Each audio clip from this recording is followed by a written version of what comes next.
So let's have the Anchorage clerk call your roll, and then Okay. we'll have our clerk call ours. Debbie Osander, Here. Heather Flynn, Excused. Bill Starr, Here. Ernie Hall, Here. Harriet Drummond, Here. Dick Cheney, Excused. Toby Gray Jackson, Honored to be here. Paul Homan, Adam Trombley, Jennifer Johnston, Excused. Chris Birch. I apologize. We are short of quorum. We can still talk. We can still talk. Yeah. It's a work session. Chris was at the oil meeting at noon. We happened to be at the same table, and he said he wasn't going to be here. Oh, okay. Mr. Mayor, our mayor will not be here, but his chief of staff, Larry Baker, is here. So I'm asking if Larry could join us at the table. Sure.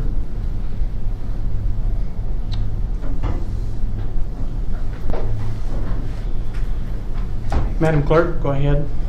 Warren Keogh, District 1. Here. Mill Woods, District 2. Here. Ron Arvin, District 3 will not be present. Steve Culligan, District Here. 4. Darcy Salmon, District 5. Here. Jim Clover, District 6 will not be present. And Durham Halter, District 7. Here. You do have a quorum, Mr. Mayor. Well, thank you. You can tell this is a big deal for us. Oh.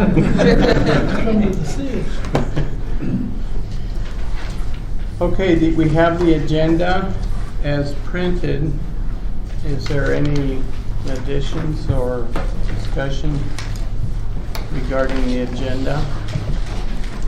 I heard you had one you wanted to add, Mr. Mayor. I did. I wanted to discuss a boundary issue in a friendly sort of a way. Sounded like an interesting. Yeah.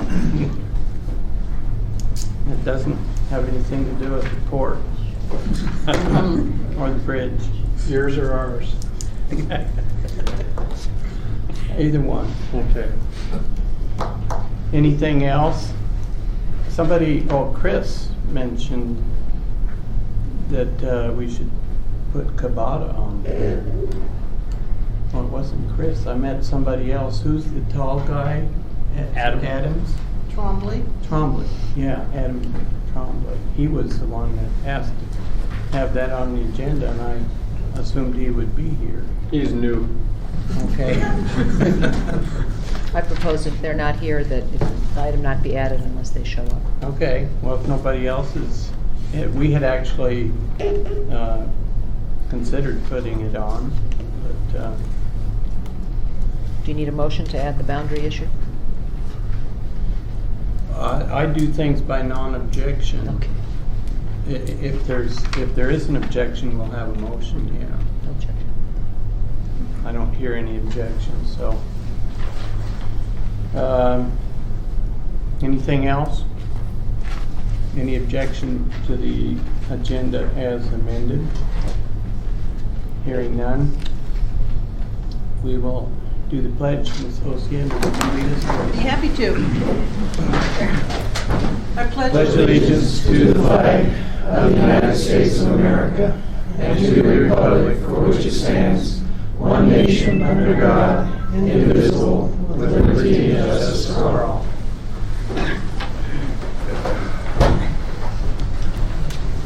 Okay, first item is before we do that, there are enough new faces here. I think it would be good to go around this table and then around the back, so we all know who's here.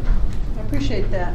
My name is Debbie Osander. I'm currently chair of the Anchorage Assembly, and I am on my third term. And before that, I was with the Anchorage School Board. So some of you I've known in other venues. Yeah. Ernie Hall, Vice Chair, first term. Warren Keogh, District 1. I'm in second year of my first term, and I represent District 1 and is the area in the easternmost part of the borough. Darcy Solomon, I represent District 5, newly elected October 4th, previous mayor of the Massey Borough back in 1997 and 2000. So it's been a long time, but it's good to be back. And my district has the port at Point McKenzie, the rail spur, the bridge, the ferry, the prison. A lot of activity out there, so looking very much forward to getting involved and bringing some of those projects to fruition. Thank you. Vern Halter, Metsyboro, District 7, which would be Meadow Lakes, Houston, North, Talkeetna, Trapper Creek, all the way out to Squetna. I'm in my, first term, second year, second fully. Nice to be here with everybody too, Leslie. Noel Woods, District 2, the Greater Palmer area, basically. Just finished my first year, starting my second. Larry Baker, I don't know which term this is for me. I actually participated in a lot of these meetings because I served on our municipal assembly for 2 terms. The district that Elvie now represents, she was just a child then. And the mayor asked me to join the administration, so I've been there since day 1, which has now been 2 years and a few months. I'm Steve Culligan. I represent Wasilla, which is District 4. I'm in my first term, first week. So I'm a local businessman and also have an office in Anchorage, so I commute quite a bit back and forth. Bill Starr, I represent all of Anchorage, of course, but the voters here in Chudiak and Eagle River and all the way out to the bridge elect me and have several times now. So glad you guys could come and visit us here at our facility. Thank you. Hi, I'm Melanie Gray Jackson, and I've spent 26 years working for the municipality of Anchorage, 18 working for the Assembly, and Larry Baker was one of my 42 members that I worked with during those 18 years. I was elected first in 2008, and I was re-elected in April. I'm in my 7th month of my second term. I represent District 4, which is a population of about 60,000 people out of the almost 300,000 that we have in Anchorage. I'm Harriet Drummond. I represent West Anchorage along with Ernie Hall. And like Ms. Osiander, I served on the school board before the Assembly, and I've been on the Anchorage Assembly since 2008. Just got also re-elected to my second term. Good afternoon. I'm John Moosey. I am 6 months into I hope a long tenure as a borough manager. Let's start on the back here. Mr. Sproul. My name is Nick Sproulis. I'm the borough attorney for the Matsu Borough. I'm not elected. I'm Brad Swartz. I'm with Matsu Borough also. I'm the transportation manager. Jacqueline Duke, Deputy Municipal Clerk. 6th year. Jamie Newman, Deputy Clerk for the Matsu Borough. And Lonnie McKechnie, Clerk for the Matsu Borough. Go ahead. We'll start in the front row. All right. My name is Mike Nesper. I'm a reporter with the Chudiak Eagle River Star. I'm Jody Cars. I'm the senior planner with the People Mover Public Transportation Department in my 28th year. Wow. My name is Dan Brooks, and I'm a consultant. I do public outreach. I've got a number of projects going on in the valley, but I'm here today to talk about the Regional Transit Authority. I'm Ira Herman. I'm Dave to Ernie Hall. I'm Volky too, a general contractor in the Matsu Valley from about 2000. Currently, I started up the Valley Mover Transit System. I'm Jean Woods, and hopefully after this meeting I get to see my grandson that lives in Eagle River. Oh, good. And I'm Larry DeVilbus, the farmer mayor of the Matsu Borough. 8 months into what's really not my first term, it's the end of Talis Kohlberg's term. I'm hoping that a year from now I'll be started into my first term. And I came to it through terming out on the Assembly under Darcy Salmon and from the and then went to the school board too. So yeah, we've been, some of us, knocking around together over the years. Oh, we got the city of Wasilla here. I just got off a plane and that's why. That's all right. You're dressed like a farmer. At least I don't have to put dust on the field I plow. That's Vern Burbright and Mr. Cottle. Are you city deputy manager or what's your? Deputy administrator. Deputy administrator. Okay. Okay, we all know who we are, and we'll move ahead. Go ahead. I was just going to say, on the first item, we have about a 15-minute presentation from the consultant. Oh, good. I was hoping somebody had. Yep, I've got something on at least 3 of these. Okay, good. Well, why don't you go ahead? Ms. Brooks, would you? Good afternoon, and I apologize to those of you who will have to turn your chairs around to talk. Before we get started, I want to recognize Brad and Jody. They're the reason I'm here today, and the reason this study's been completed. They saw an opportunity to get some of the ARMA funding from the federal government to do a study for the Regional Transit Authority, and they began that. I also need to recognize RLS Associates. They were the prime consultant doing the contract, and the principal authors from that group were Kevin Mishler and Matt Conover, and they are transit planners out of Dayton, Ohio, and so they weren't able to be here today, which is why I'm doing the presentation.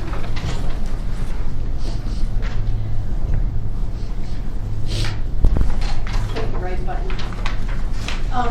So the goals of this study were these 4 items.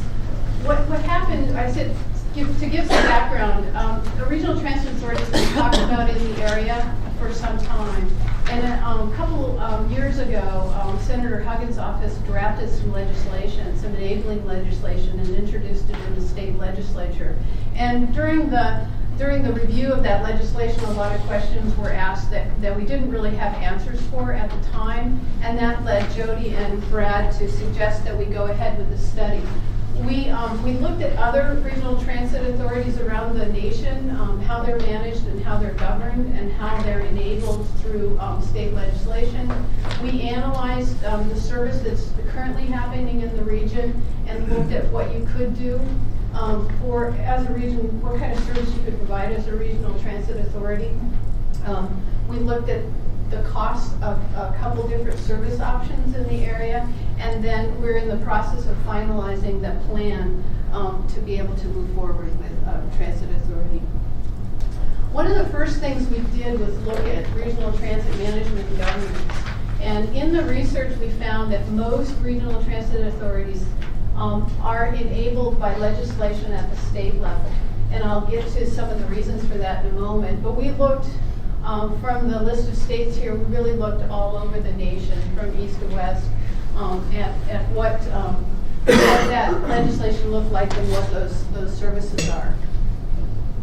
One of the main reasons that you enable an RTA at the state level is because they end up with powers and duties much like a municipality.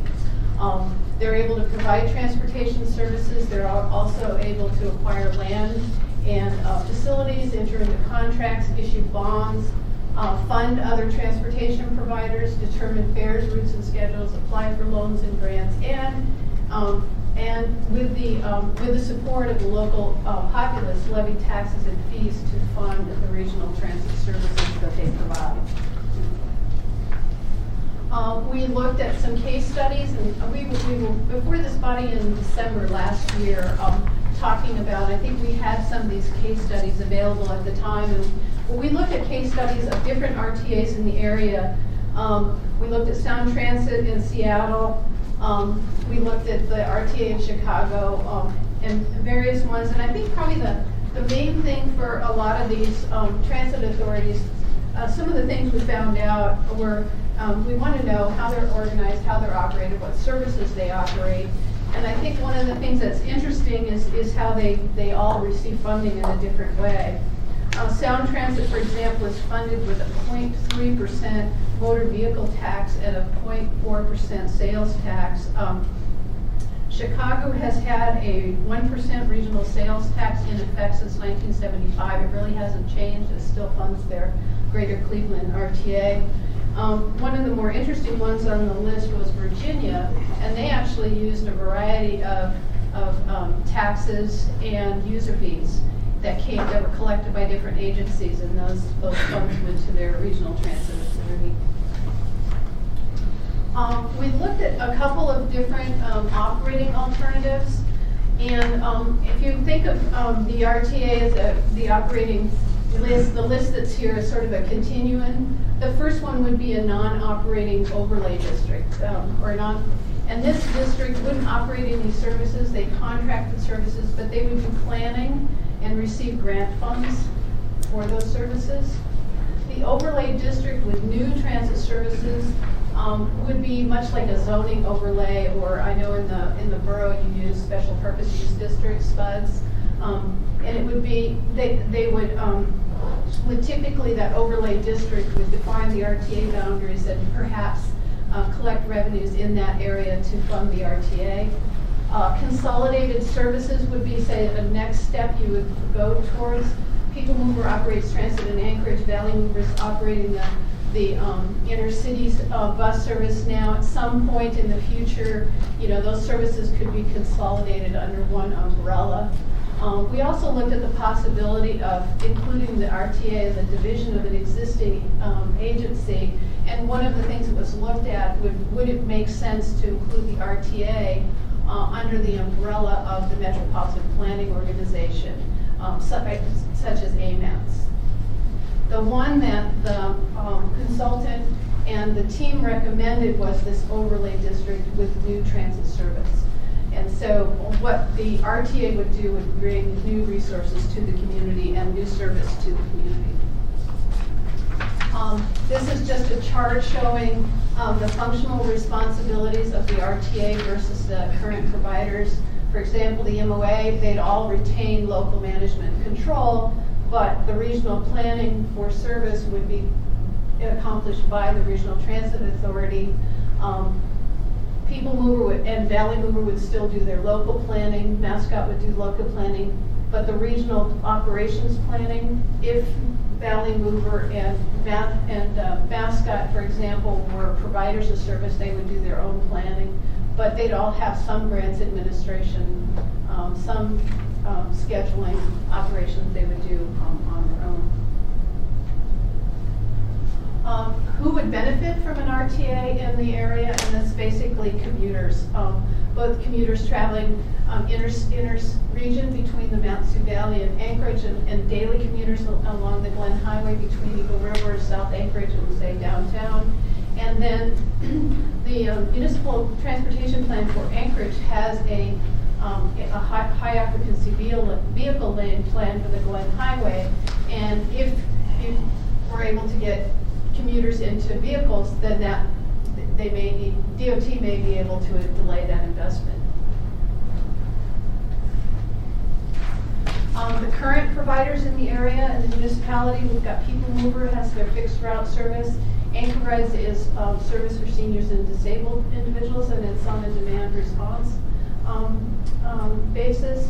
Share a Ride is the van pool and carpool service that's provided. Currently, Share a Ride, I just got an update yesterday. I think when we started our study, they had 54 vans on the highway. They're now up to 64, 65, 990, almost 1,000 participants. That's a lot of trips removed from the highway if you put them all in a single occupancy vehicle on the road. Valley Mover, thank you, Moki. This is your second year? Yes. Second year full operation. Mascot in Wasilla and Palmer. And then Chickaloon just got some grants and just started their CAT service in between the village of Chickaloon and Palmer. Let's talk a little bit about the proposed services. We looked at a number of services. Commuter rail is something that's been talked about in the area for a long time. The Alaska Railroads commissioned some studies. They've been straightening their track and putting some investment in it, receiving some Federal Transit Administration funding. That could be a solution for the Glen Highway commute.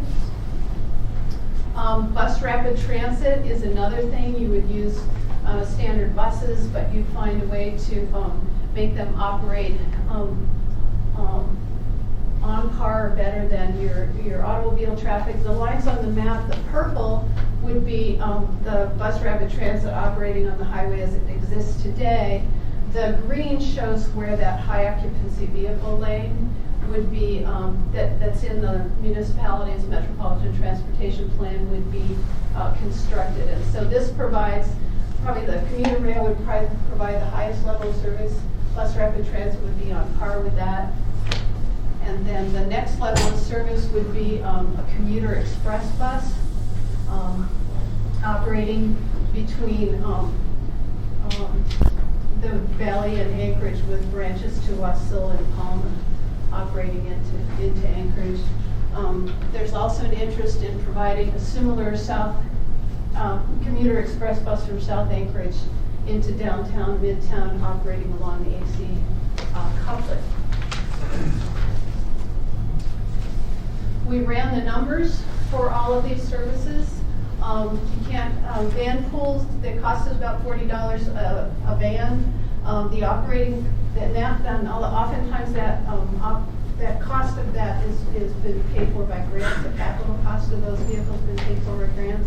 But 100% of the operating cost of the van pool is paid for by the individuals that participate in the van pool. And then we had a couple different options for commuter express, the South Anchorage Express, the bus rapid transit commuter rail. One of the things to mention on commuter rail is you can get the passengers from Wasilla into Anchorage, but you still need some extra feeder buses or van pools to get them from the downtown station to where they're employed throughout Anchorage. Yes, Debbie? And the last study I saw for commuter rail is it was incredibly expensive. And if I'm looking at your chart correctly, you showing it at comparable cost with bus rapid transit. Mm-hmm. Is that true? Something has changed dramatically then. Well, and we got some new Jody? The difference is, Debbie, is a bus rapid transit would be 60 trips a day. Yeah. And the rail would be 6 trips a day. Okay, the other thing I saw when the last study was presented was that people would have to pay like $25 a trip, some just incredible amount. Did you factor in fare rates when you did that costing? We did include fare revenue, but I couldn't remember what that trip cost was. It was whatever came out of the railroad's commuter study. That study is old, the last one I saw, so I didn't know, because I don't think anybody's gonna pay $25 to ride a train to between, so it just seemed to me to throw up my hands when I saw it, so I didn't know. Yeah. Do all of these options carry the same number of commuters? No, and the way to compare that is to look at that last column. The commuter express would operate 10 vehicles a day, 10 trips a day. It would primarily be an AM, PM peak service, so it would serve the commuter population. The bus rapid transit would offer 60 vehicle trips a day. So a lot of that has to do with how the funding works, because to get Federal Transit Administration funding for bus rapid transit, you have to have a certain number of trips per day. They have to operate every 15 minutes during the day, or every half an hour during the day. Yes, sir? Did they consider the different levels of service transportation? Since, I've talked to people that want to drive in because at least with one of the commuter buses, and if they had a business type bus where a group would sit together over a table and do work as they traveled back and forth, and say, perhaps not first class, but definitely not tourist, like the buses are now. There would probably be a lot of people more apt to go on buses. Was any of that considered in any of the transit? We didn't go to that level of detail because we were trying to just get an idea about the feasibility and how you set it up. Next steps could get to more detail on individual service.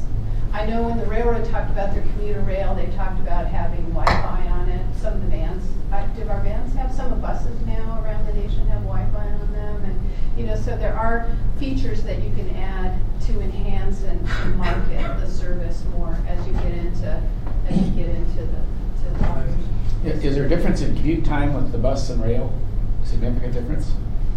I think they're about the same. The railroad, through their track straightening, I think has been able to cut about an hour. So how much time are we talking about on the commute? Again, we didn't get into details of travel times in this study. Mr. Mayor, could I note for the record that Adam Trombley has joined us and Anchorage now has a quorum? Good. We're official. Yeah, so in our plan, what we're recommending in the short term is continue to expand the van pool. It's really working, you know, as evidenced by the number of van pools that are on the road and the fact that it's still growing quite a bit. We would add the commuter express bus both between Palmer, Wasilla to Anchorage and also the South Anchorage Express. And again, as I mentioned earlier, it would operate in the morning and evening peak hour, predominantly get the commuters and workers in Anchorage. Probably depart every 30 minutes. I think we have it laid out in for study purposes, departing from the Trunk Road Park and Ride, and then with branches from Palmer and Wasilla to that park and ride every hour. The South Anchorage Express would be a project where we would seek funding from the Federal Transit Administration, very small starts project, to help us purchase the equipment necessary for that. Again, it would operate along the AC couplet between South Anchorage and downtown. In the short term, the plan shows the capital cost about $4.2 million to make that happen. Traditionally, we've been able to get the capital dollars from the Federal Transit Administration. The operating cost would be about $1.9 million in the first year and then grow over the 20-year period to about $3.2 million. In the long range, we would just continue to expand service. You eventually could get to express bus or commuter rail as you expand that. We look at adding bus rapid transit between downtown and the University Medical District as additional funding and ridership grows. Financially, we would look at continuing to get funding from traditional sources. The Federal Transit Administration, as I mentioned before, provides funding for capital. They don't necessarily provide funding for operating. We'd be looking at local match from the state, the city, and the borough. The good news last year on the state level is for the first time ever, the legislature provided $1 million of funding for transit, for the form of bus transit that we are talking about in this study.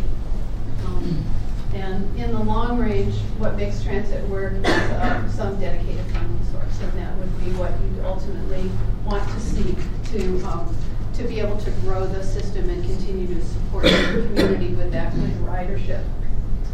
As far as implementation, we had the consultant, we had RLS provide us some feedback on Senate Bill 152, which was the draft legislation that was offered by Senator Huggins' office. We're currently helping people understand what that legislation is about and seeking sponsors in the legislature. But we would propose that enabling legislation in the upcoming legislature. We'd look for votes of support from the local community, and then seek and advocate for that state action on the legislation. We have if the enabling legislation passes, then we would walk through these steps of developing memorandums of understanding between the municipality and the borough, and creating bylaws for the RTA, which would establish who sits at the board for the RTA. We would move on to authorizing resolution to start up funds for the RTA, and then appoint your board of directors, approve your bylaws, and get moving on convening setting up the RTA. If the RTA enabling legislation fails to get things moving in the area, the other thing you can do is create an intermunicipal agreement and establish a nonprofit organization to operate the services, so that you can ultimately provide the transportation for the commuters operating between Anchorage and Matsu. Did you have a format or any kind of look at what that mentor agreement would look like, that informal agreement? We have in our study a whole bunch of samples from other RTAs around the nation. Because what we asked the consultant to do is provide us with enough information so that we could quickly, sort of model it for our area. Mr. Baker, did you raise your hand? No? Just scratch. Okay. This is like an auction, you gotta be careful. And then after the implementation of the organization is established, then we would finalize our service design. This is where, so we would look at what we would provide on the buses, what would be available, how we could tailor that service. Then we solicit and acquire the funding to do that. And advertise and select the contracts, because the RTA is being envisioned so that we could contract with Valley Mover, we could contract with Anchorage, with People Mover, we could contract with Mascot to provide the service depending on who's the best fit for the service. I'm going to finish with sort of the advantages and disadvantages of the RTA. One of the advantages is you can get new service and new funding by implementing the RTA, because it would create an umbrella organization, bring additional resources, and there is a real need to find a way to provide that inter-municipality service that exists today. People Mover has done began the van pool program and has really been working hard on that for years. Matsu Borough has been providing some funding for that, but it is a regional issue as opposed to just being a borough or city issue. The grants administration, procurement, and other functions could supplement the efforts of current providers. For example, the RTA could have the grant writer and supplement the efforts of Mascot, Valley Mover, and People Mover. The operation of the new service would take advantage of the capabilities and infrastructure we have.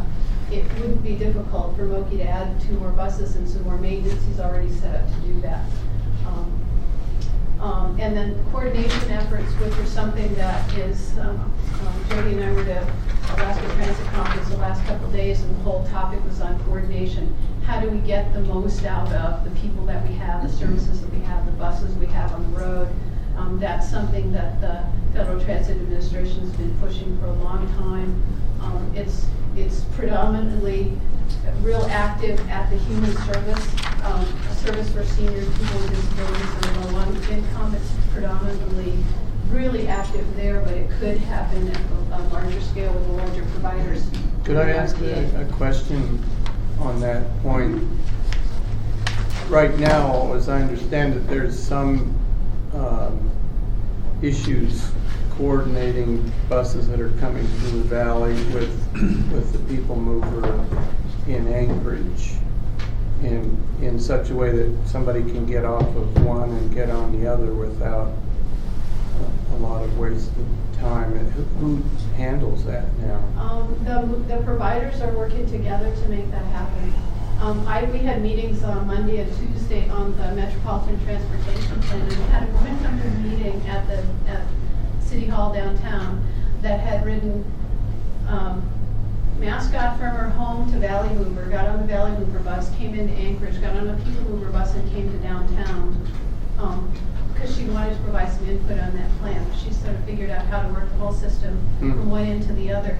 Other coordination things that would be important in the future would be how you handle transfers or fare differences between the Valley and Anchorage. How you would handle that so the passenger doesn't have to deal with 3 different passes or 3 different kinds of cards. It could be seamless for the passenger coming into town. Some of the disadvantage of creating the RTA does require some action at the state level. The enabling legislation, and it's been challenging to develop state funding sources for public transportation. Like I said, first ever, the $1 million that we've gotten for public transportation this last year. And then at the local level, all of you coming together, working on agreements to establish the RTA, and then creating any local funding mechanisms. Those would take a vote of the people to happen. Where exactly did that $1 million go? The $1 million, we don't know all of it yet. We do know that the state kept $100,000 of it to administer the program, and $225,000 went to the municipality bankers. That was 25% of the remainder. And they're in the process of reviewing grant applications from agencies all over the state. And they thought they'd have that all like wrapped up. So in about a month, we should know where all of that money went. And that transit body is advocating for similar funding in the next legislature. The Regional Transit Authority has presented here its surface transportation, and the emphasis is on primarily bus and van travel with a mention of rail. Does ferry service across the inland, is that envisioned as part of would fall under the jurisdiction of a transit authority as well? We've had that question asked a couple times, and certainly it could be a decision that's made by the RTA once it's organized on how to handle that. Some people feel like if it's ferry service, it should stay with marine highways. And interestingly enough, marine highways is considered public transportation, and when the state of Alaska reports their public transportation, we rank second in the nation for how we fund public transportation, because we fund this marine highway system at, I think it's $80 million a year. It equates to about $122 million, or $122 per Alaska resident is the subsidy for the marine highway system. So it's kind of, it has been suggested. There's nothing prohibiting it if the bodies all agreed, down the road.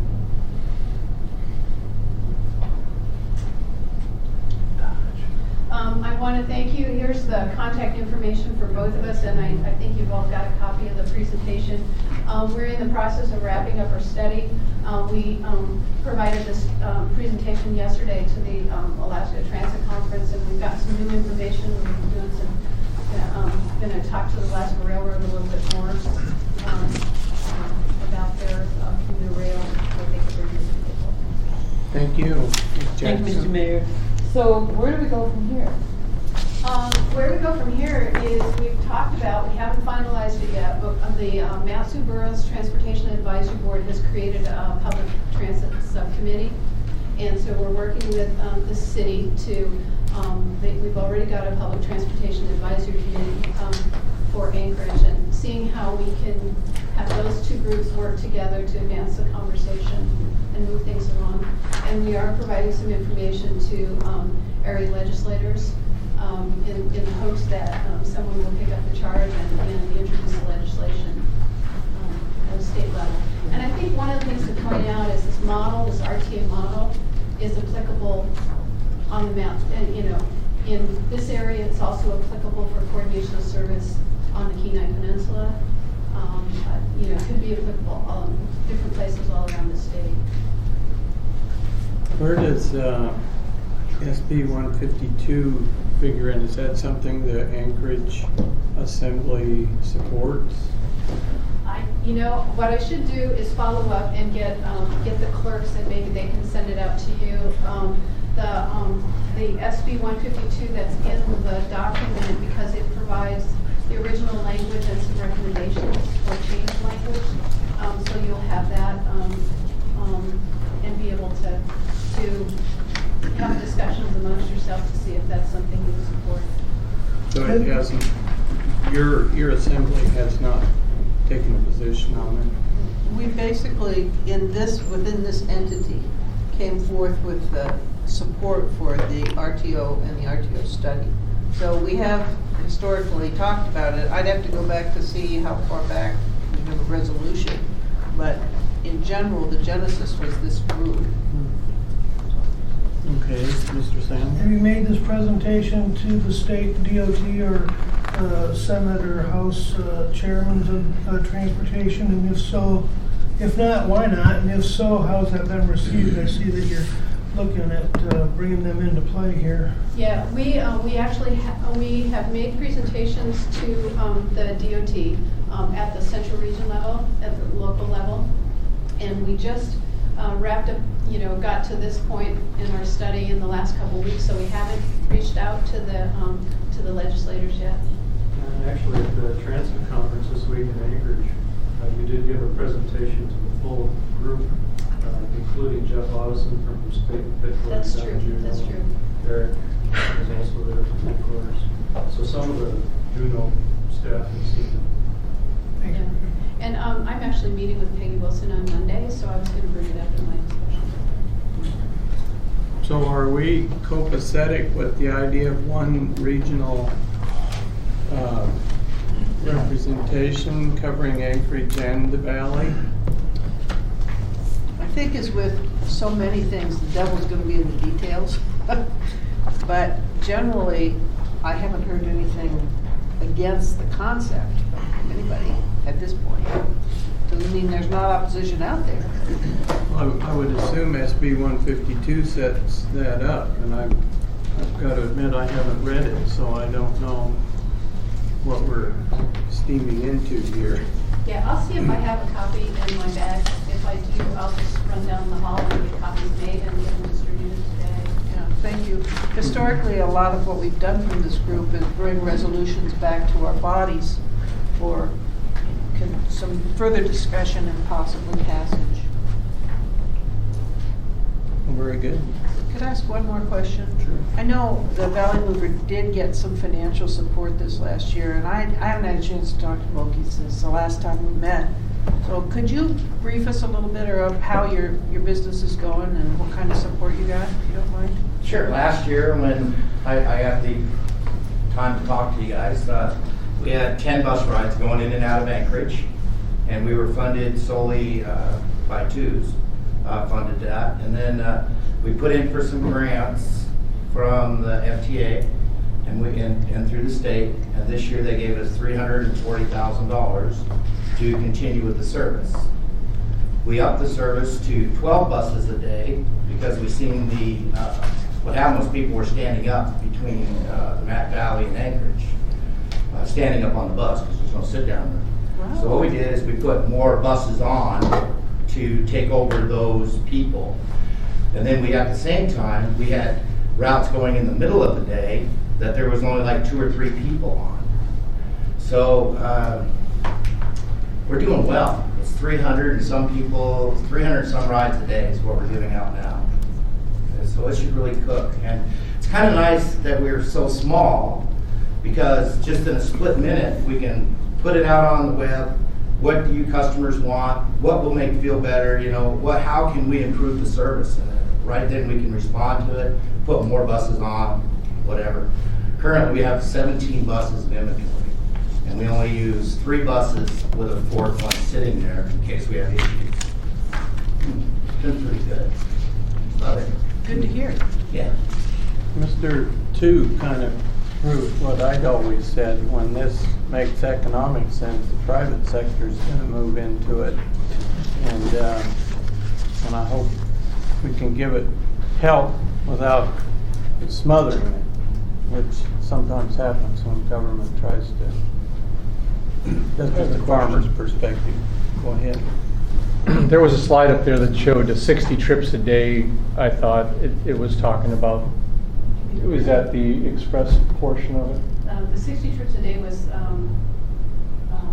express bus or bus route. Yeah, I didn't study, but it had an operating cost of $3.9 million. Can that be done? It seems awfully light. What do you think? I mean, I'm not asking you to disclose how much it costs to run it. If things don't make sense, in other words, if I seen a bunch of buses driving up and down the road that were empty, I'd have to figure out why and how to put people in those buses or not put those buses on the road. So if I'm only operating 10 rides right now and getting 300 some rides, so I don't have a calculator, but those are 39 seats. And if I travel up and down that road 10 times, which is 20 times back and forth, that tells you how many seats are there. So to put 60 rides back and forth, I wouldn't waste your money. I couldn't take your money and say I enjoy driving up and down the road with empty buses. Yeah. I wouldn't do it. So I got you. Just where Ms. Osiander made the mention about it's in the details, and you don't want to overcommit or overpromise and then realize that it's costing you $8 million to run empty buses either. So Yeah, well, we're running 10 rides today now, and if we get the 300, we haven't received the 340, but they said we're getting it. That's going to make a substantial dent in my actual cost. So it's not very much more. It is more, and we will continue to cover it, but that's what you get for 10 trips a day. Thank you. Thank you, Opie. Did you have a question, Ms. Drummond? No? You ready to move on? Okay. Did we have any input on this, Mr. Manager? I mean, I know we don't have a study going on. I know we've had some awareness of SB 152.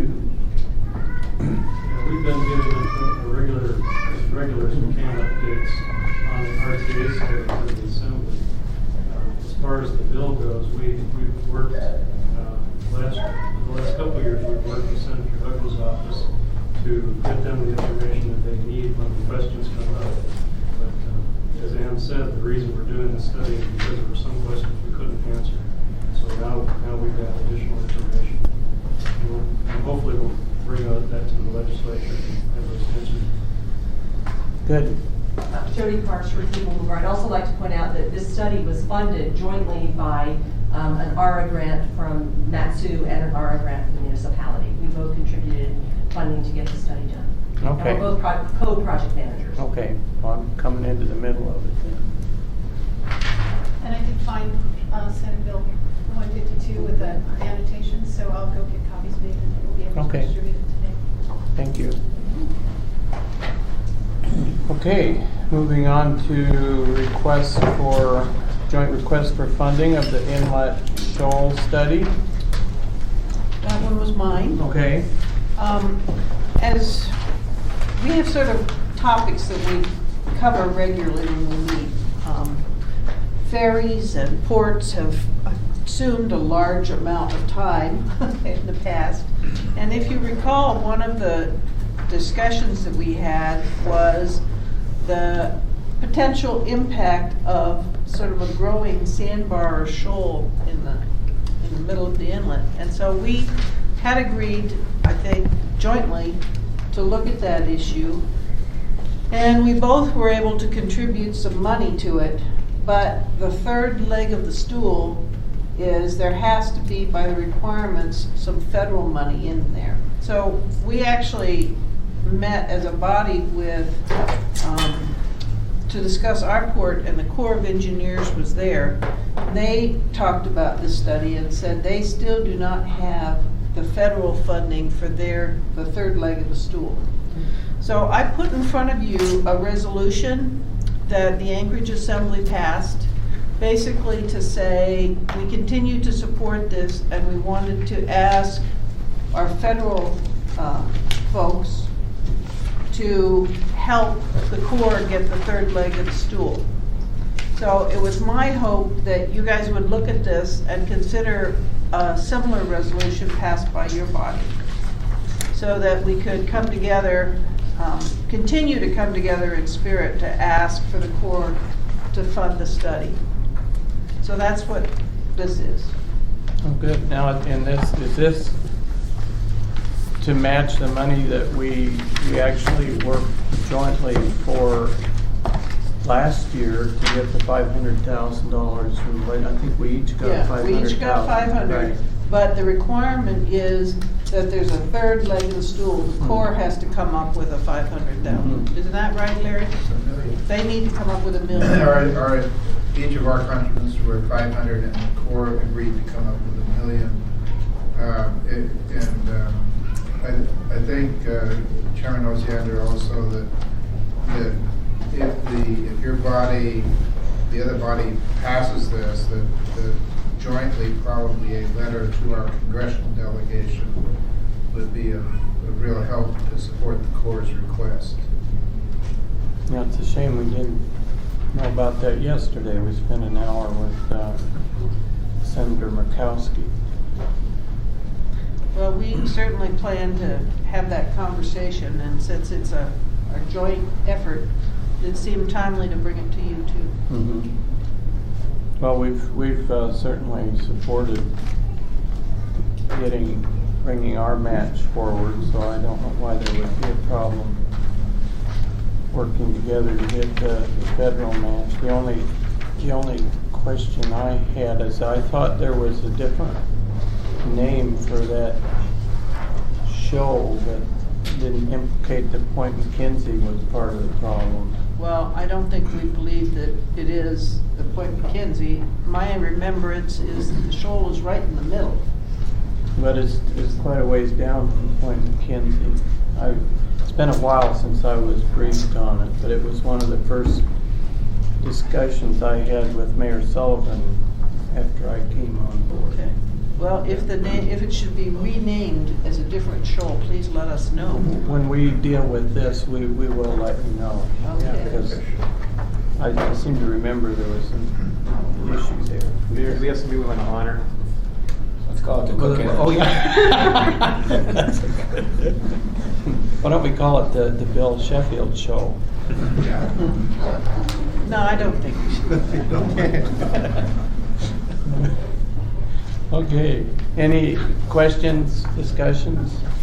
Just to support your position, Mr. Mayor, I remember when it came up, and not through the Anchorage Assembly, maybe, nor the administration, but the implication was, as the mayor depicts, that somehow the Point McKenzie development may be responsible for, and it was a negative. But, we did a $45 million environmental impact statement for the McIron Bridge.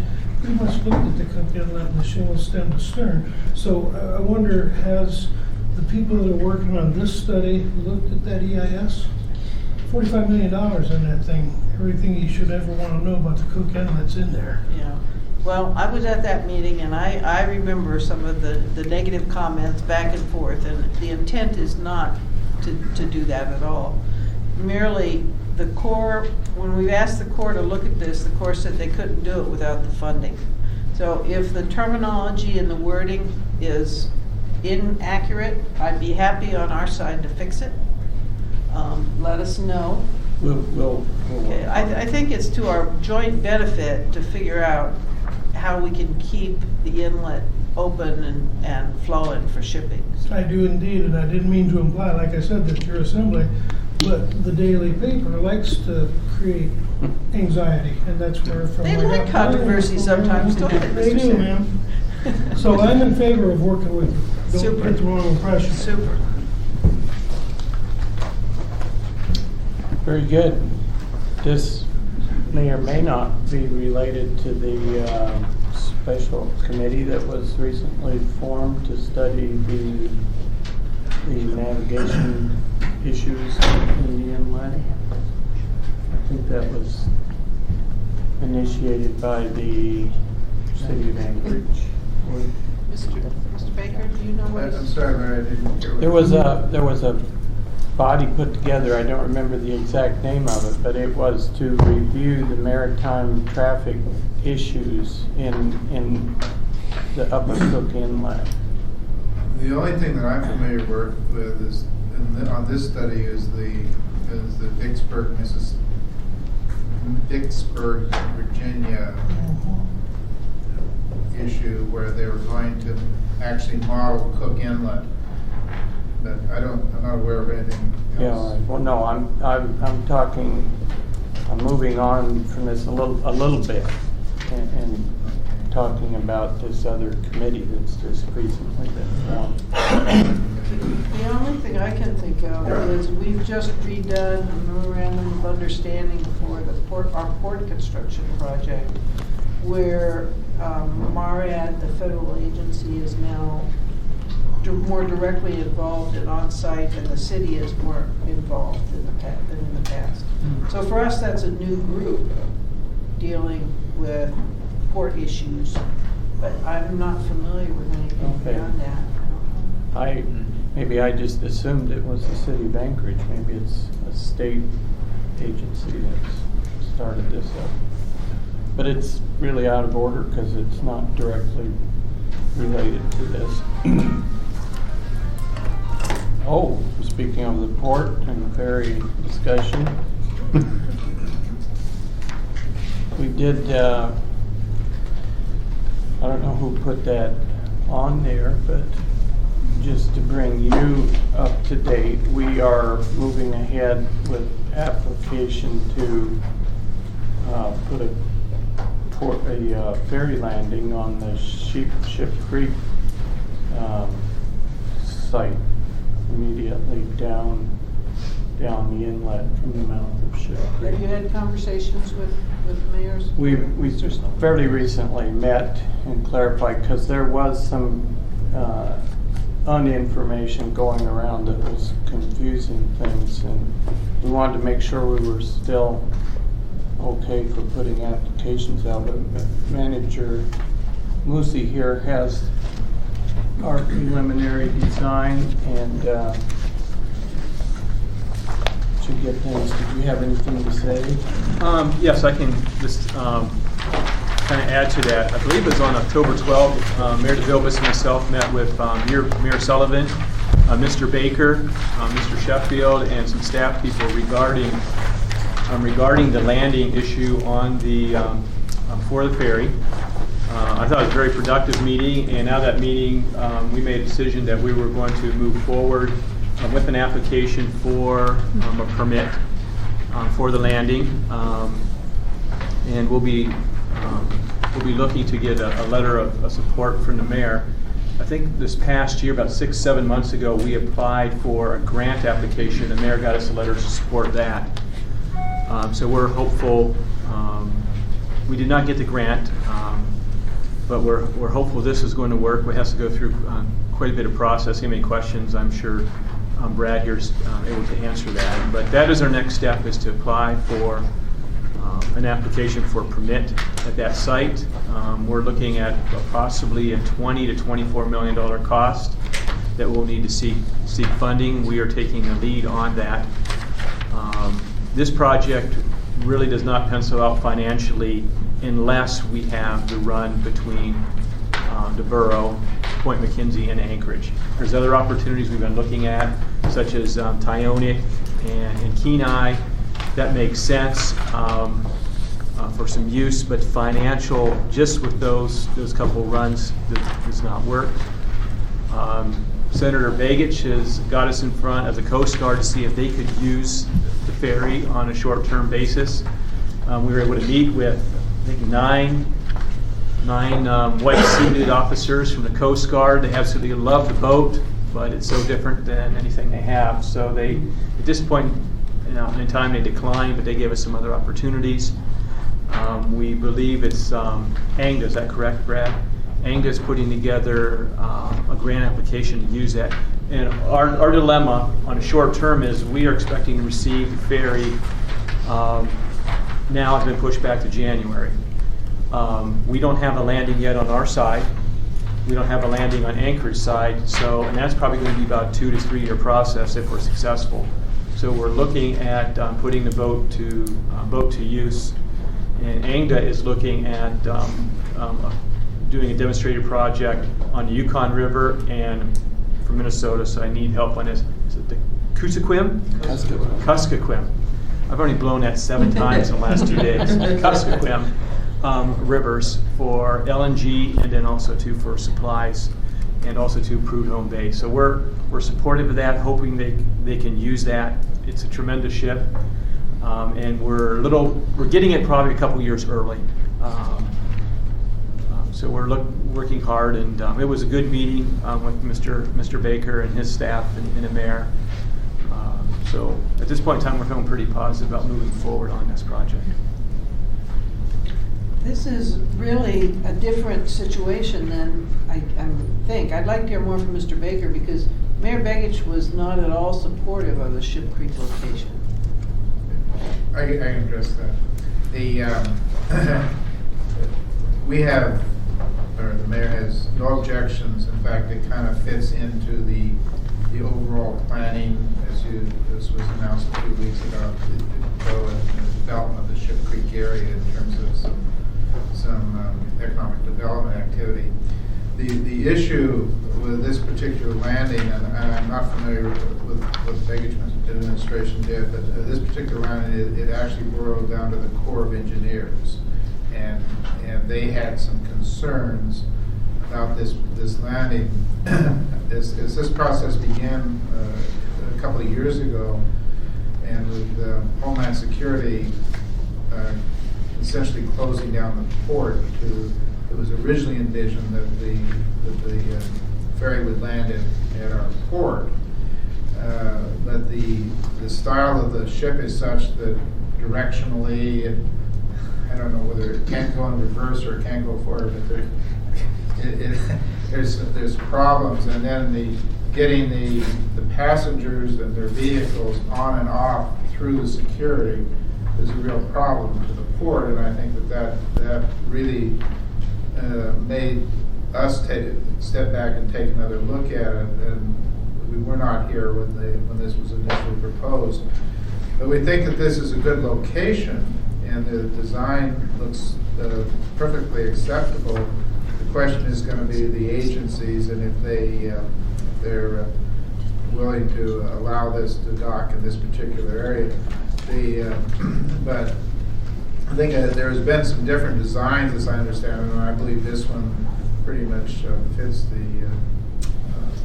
fits what would be convenient and would also feed into the new development for Ship Creek. I think overall, I believe that we're supportive, and I know we're supportive. There's a lot to be done because obviously, I think one of the commitments was that there was going to be funding to build this. This wasn't coming out of our pocket to construct it. That was a commitment that other folks had made. But I think the challenge is going to be to work with the agencies to make certain that they will allow us to live in this area. Mr. Starr? Is there any expert in the room about this versatility of the ship that can talk about it? Because personally, I've been around enough to hear that, and it's very frustrating. And I'll be blunt with this without trying to be disrespectful, is that Mr. Sheffield also was driving some of the design discussions then as well. And I, been in logistics and transportation and distribution markets, and we need to take a hard look at our definition of what our port will do and really push it. And I don't believe that we have done that. So, I'll sit down. I'd love to be included in a meeting where we talk about port versatility if, in fact, this doesn't work. This looks great on paper, wonderful done, but so does our port. And we oftentimes talk about it as serving the state. Yeah, I think that actually, Mr. Starr, that we figured that out in terms of being able to, we could, in fact, use the port. We could? Or we could, yes. However, the bigger challenge is Homeland Security. Understand. And getting people, if transit, for example, were to go through Homeland Security, and that was really the bigger challenge. And I didn't mean to interrupt, but we often do this. I know Mr. Baker well from the sparring perspective. They have a ship coming, and we have a dock. And so is again, back to the same question, is there anybody that can tell us whether that boat can maneuver in and around our port dock facility safely? Because I just don't buy into it. We did have a presentation at one time on that. A gentleman who worked for you guys. Oh, Mark Van Dongen? Yes, Yeah. he gave us that. And so He would know that. he's not here today. But I haven't been on the boat. You do. You should know all about it. No pressure. Mayor, I've already seen pictures. How it steered. Well, the versatility. Mr. Madden probably have to. Our deputy. Well, I'd like to get some report on it because we have other needs to move it. Siri's going to do some work out at Fire Island on a wind farm, and there's larger pieces of equipment that don't fit nicely done there. And so, I just think and there's also, not that we would do it for free perhaps, but the port rental makes sense. And I would like to have that conversation a little less political and more practical. So how it's done, if it's a committee on our side, Madam Chair, then let's offer that out there before we start docking boats up in Kuskokwim because they're dry harbored. That's not good for business, and we don't need that fellow neighborly attitude.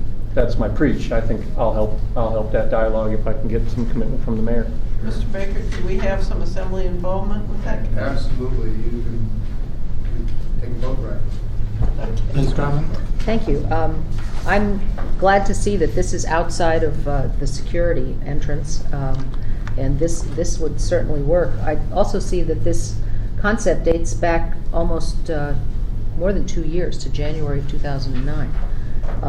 I was getting ready to offer landing space in West Anchorage, down there around Kincaid Park, so I'm glad to see this coming through. Is there something that the Anchorage Assembly needs to do in terms of perhaps adding to our legislative program? I would suggest that we send maybe a couple people who are interested to sit down with Mr. Baker and whoever from your side that you envision, so we get somebody up to speed on it. Mr. Starr's interested. I don't know who else might be interested. Gary. And it sounds like Mr. Hall is interested. Yeah, we would be glad to broker that. Mr. Trombley maybe. So we'd be happy to send some reps if we can create a meeting on that. Yeah, and I should point out that we are accommodating the very rundown Anderson dock, who I believe was the original owner. And the new owner this will serve them. It's giving them berth and parking and access that they don't have now, so we're not just serving ourselves with this. Yeah, Mr. Tushy was the last assembly member who really got heavily involved with this. And at that time, the mayor's administration was dead set against the location. I don't know. Might I point out that the two administrations before Mayor Begich, Senator Begich, were heavily involved and very positive about. I just want You know how for those the new go. people to know that yeah, things change. We had 9 years of with it, 6 years not so with it, not bad, but and now maybe back with it again. So okay. The time is now. Yeah. The ferry is here. Okay. But we'll support you any way we can. Can we coordinate through Mr. Baker on that? Sure. And just to follow up, has any approach been to the Corps to move forward on the docking? I don't know if the original application was with this design or not. Yeah, I believe that the design that you have in front of you was submitted to the Corps back in 2009.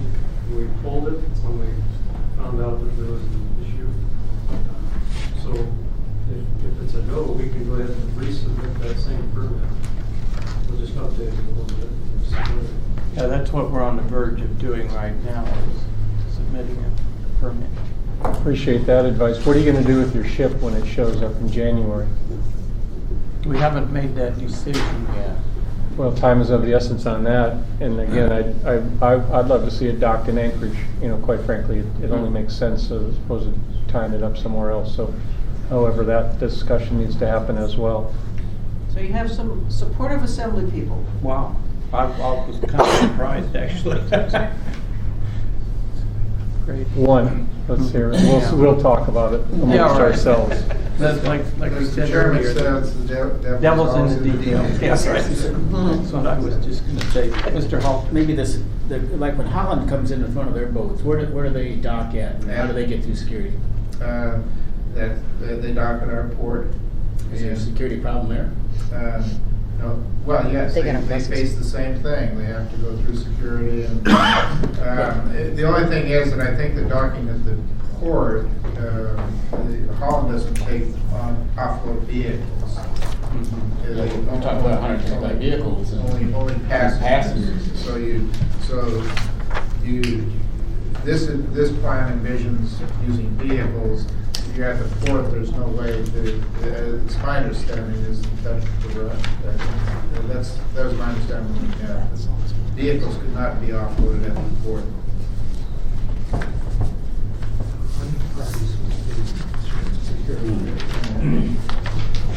Okay. Any further discussion? My clerk reminds me that we've got to be done by 5, so. Somebody wanted to talk about cocaine.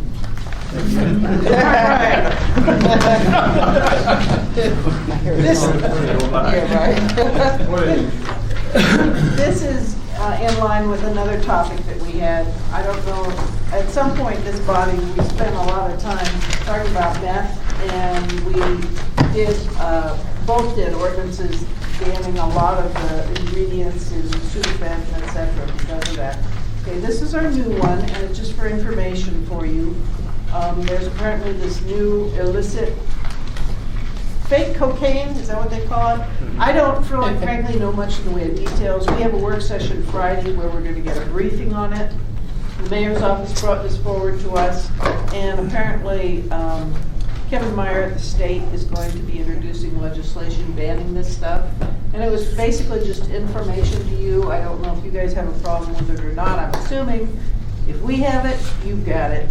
Yeah, if you've got it, we make it.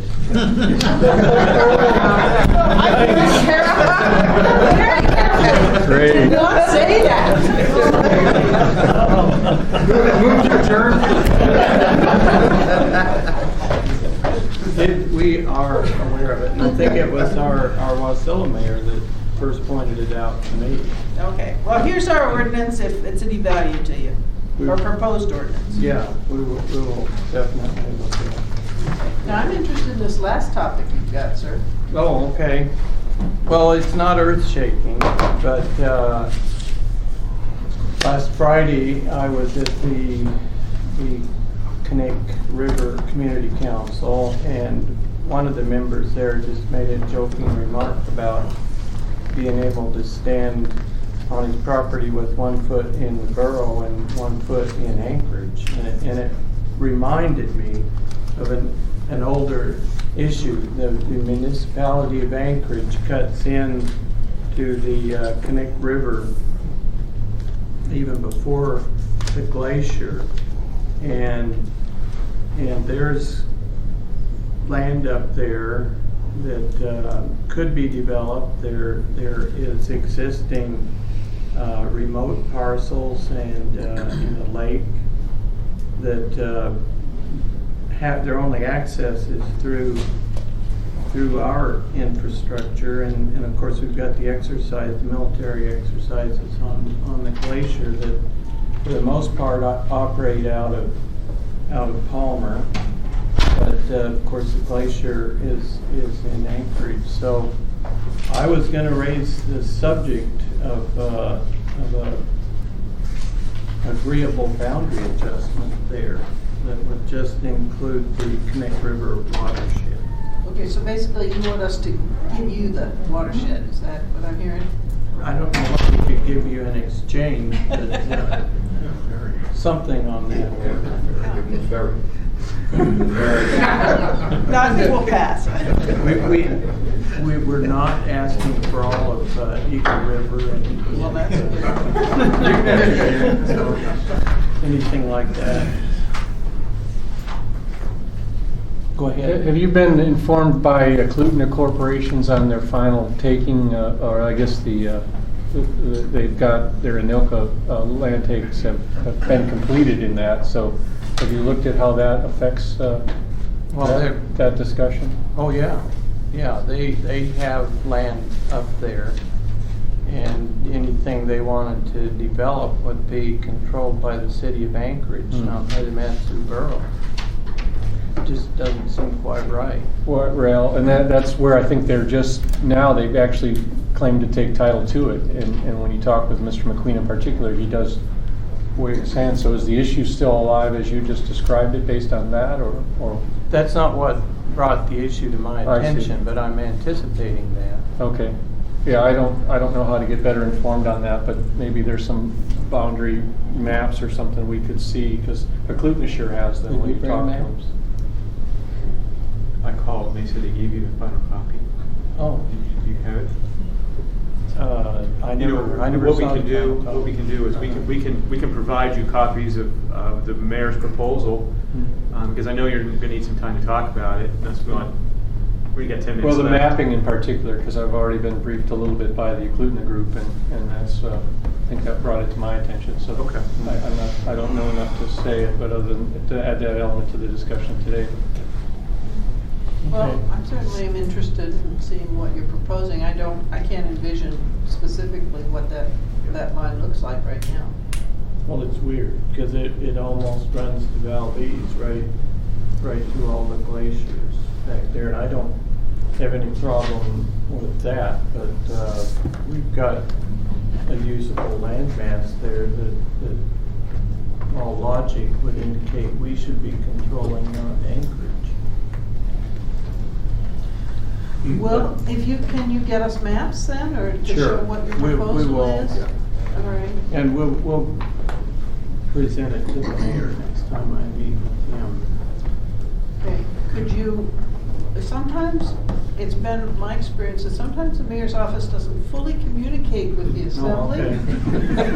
I know that's shocking. Really? Well, I'll take it on myself to make sure the So if you could copy, Okay. maybe copy me or Mr. Starr, I think would be. Thank you. There's a map in here. We like you, Would Mr. that- Baker. We just- Point out. Yeah, I have a general question before you adjourn. I had Can you talk to us? another Inside question. contact? Sure. Were you done with that topic? I didn't want to interrupt. Yeah, that's all I've got. I'm raising the subject.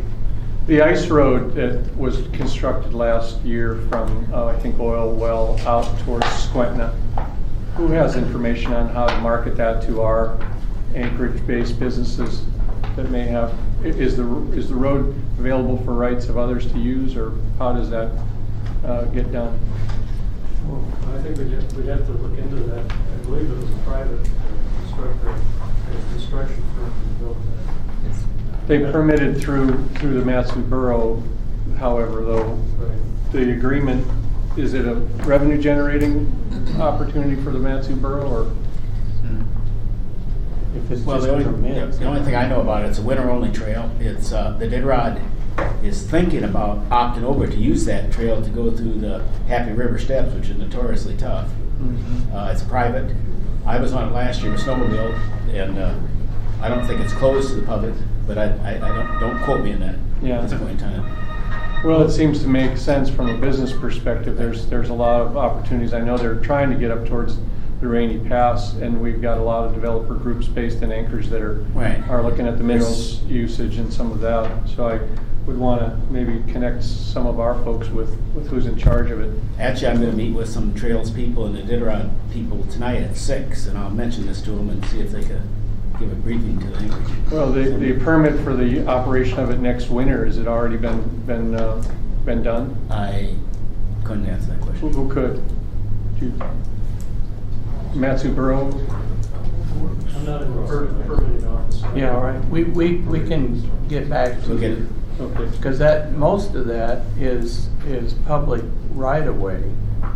But when it's taken up and maintained as a winter road, it's usually because there's a project out there. The time I drove it to Squentna, it was the Squentna Airport upgrade. It's a mine 7 miles short of Montilla Lake. So it cuts off at the Kahiltna, probably.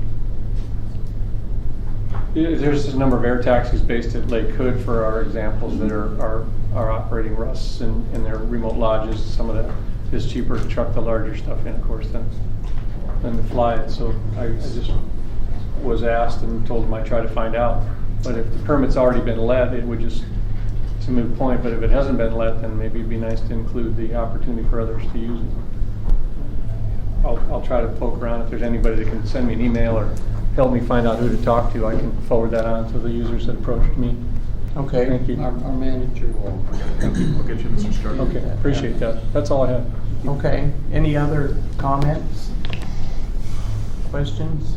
Thank you, Mr. Mayor. Just, as Mr. Starr was talking, we were talking about the ferry. I'm reading here how Matsu's ferry got on board the International Workboat Show for the Susitna Ferry, one of the 10 most significant ships of the year. That's pretty impressive. It's an original design. It's an icebreaker, catamaran icebreaker concept that had never been tried before. And we own at least a percentage of the patent, so if you want to buy one, we can get it. I don't want one. I really want a car.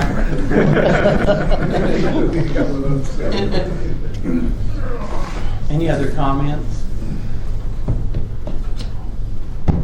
Well, this is a great opportunity. I think we set up the first joint meetings back, were you mayor then, or was that the time when we realized we're growing together whether we like it or not? And it's- 203. We looked at it as South Central's economy is linked. Yeah. Matsu and the Anchorage economies need to work together to benefit everyone. So I strongly urge us to continue this. And first time I've been in this building since I was to the Safeway store here, so I did not know. If anybody would like to stick around for a quick tour, it will just take 5 minutes. I'll be happy to show you around what's here. Okay. Any other discussions, comments? Mr. Hall? Yeah, I just wanted to mention to the Anchorage folks that the Goose Creek Correctional Facility, Mr. Moosey, our manager, took us on tour. So it's one of the most amazing facilities I've ever seen as a public defender, criminal attorney for years. So I've seen a lot of jails in my life, but this would be worth your time to get with Mr. Moosey if you'd like to go out and tour this new facility. It's absolutely incredible to see it. It'll be a lot easier to do now than Right, after it's empty right now. Okay, we'll adjourn.